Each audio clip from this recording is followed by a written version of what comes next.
Why did Piastri deny a spot in Alpine? One of the hottest teams currently on the grid is Alpine, with their on and off announcements regarding their second driver that should pair Ocon for the 2023 season and above. Nobody believed that we could experience such drama in such a short period, but it is what it is, and here we are to explain it all. The conclusion is that Alpine is currently in a hard situation, as F1 proved to be a harsh sport one more time when it comes to money and promises. But are Alpine to be blamed for the situation they are in currently? Stick around to find out more, as we're going to talk about why their reserve driver Piastri, who has won F3 and F2 under Alpine's mentorship, has denied a guaranteed place in Alpine. Before we talk about Piastri's decision, let us dive deep into how Alpine found themselves in this situation. Fernando Alonso, the newly acquired driver for Aston Martin, has spoken earlier this season that there is no reason why he should leave Alpine, and if it comes to continuing the deal with them, the negotiation won't take more than 10 minutes.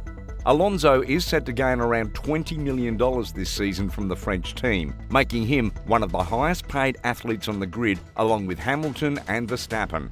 However, Alpine apparently didn't want to offer him 2 guaranteed years until the end of the 2024 season, as Alonso believed he deserved those terms. Alpine's advantage was that they have a 21-year-old in their reserve rows that are just waiting for an opportunity, something that was kind of expected even for the 2022 season.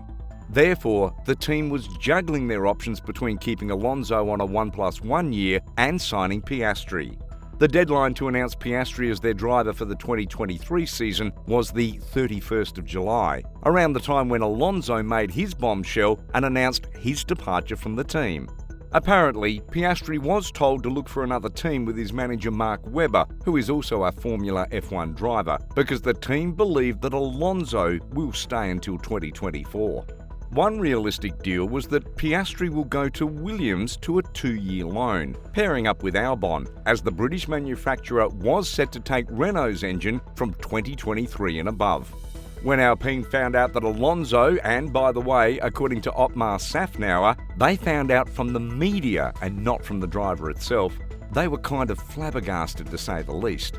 It's safe to say that they lost focus on what matters the most, grabbing a driver for the 2023 seat, and they thought that Piastri has nowhere to go, and he'll play the loyal card in this situation so they could promote him at any given time.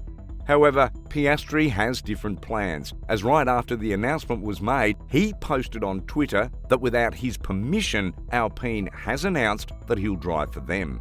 And this is not truth.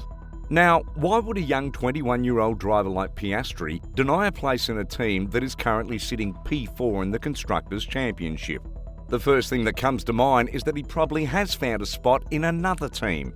The fact that he and his manager Webber were given the green light to seek another suitor for Piastri, as Alpine firmly believes that Alonso will continue his deal, only goes to show that the team didn't have much confidence that Piastri will find a spot somewhere else. But which teams could acquire Piastri? 2 suitors are currently being perceived as favourites, and they are Williams and McLaren. The latter one would have to pay a lucrative amount of money to Ricciardo if they were to replace the underperforming Aussie with the potential young driver in Piastri. One of the main reasons why McLaren has struggled to keep up with Alpine in the Constructors' Championship is the poor performance of Ricciardo. The team has invested a lot of hope into Ricciardo going into the 2021 season, and that's why they offered him a longer deal, which now seems like a bad thing. As for Williams, they would have to get rid of Latifi, who has found some kind of pace in the last races, although he has failed to score a point with the team. That wouldn't be as hard as everyone thinks, but a huge problem will emerge in the team, and that would be replacing the main sponsor, Sofina, who is owned by Latifi's father. This was also shared by Paul de Riester, F1's analyst and a Formula F1 driver, who said, "Now, that statement that he has put out, I find it very surprising that he is rejecting a team that is in the top 4 and a great upward trajectory, that you wouldn't want to drive for them," said Paul. That can only mean that he has got another seat secured somewhere else. Where is he going to be driving? Is it McLaren? Is it Williams? Where does that leave Daniel Ricciardo? I am very unsure where that is going to happen. You have got this junior who is so highly rated on the back of what he has done in the junior categories, and to sit him on the sidelines and now have him racing and invest all this testing in various different circuits. Putting him in a car was what Alpine had, but obviously he feels he is going to be driving somewhere else, said Di Resta. If you put yourself in Piastri's shoes, imagine what it would take to reject a seat from Alpine if that is offered to you on a plate. A seat in a better team would be the right answer to your question. Now you'd say Alpine is higher than McLaren in the Constructors' Championship, and they are closely fighting for the P5 in the championship. But you are forgetting one thing. McLaren is currently a one-man show, and most of the points are coming from Norris. If Piastri could perform at nearly the same level as Norris, then McLaren would be firmly on the P4 spot without a bigger threat. Another thing that we need to take into consideration is how Alpine treated Alonso. True, Piastri and Alonso are on two different paths in their career, as the one hasn't even started it yet, while the other is looking to bring it to the end in the following years. But in Alpine, it is no secret that they have been prioritising Ocon when it comes to points finishes. What's more frustrating is that on many occasions, Ocon was much slower than Alonso, but he didn't move out of the way to allow the Spaniard to gain more points for the team.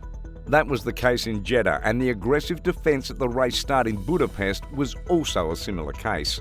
On one occasion, both Alpine drivers were passed by Ricciardo because they were vigorously fighting for the spot, and they ended up losing that spot to their direct rival.